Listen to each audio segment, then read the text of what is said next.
This is an example of the cylinder clearance. Consider a set piston cylinder.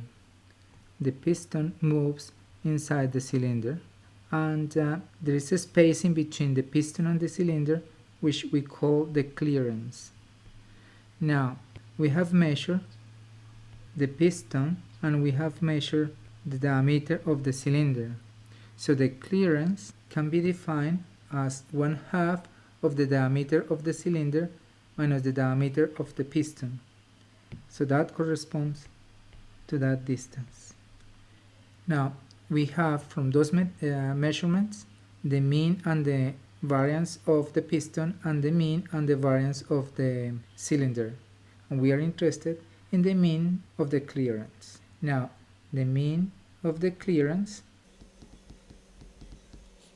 is equal to mu of 1/2 the diameter of the cylinder minus the diameter of the piston. Now, because the mean is linear, we can expand the right hand side as 1/2 multiplied by the mean of the diameter of the cylinder minus the mean of the diameter of the piston. By substituting those values, we have 1/2 multiplied by the mean of the cylinder, 80.95, minus the mean of the piston, 80.85. The final result, it will be 0.05. Next, we need to compute the standard deviation of the clearance.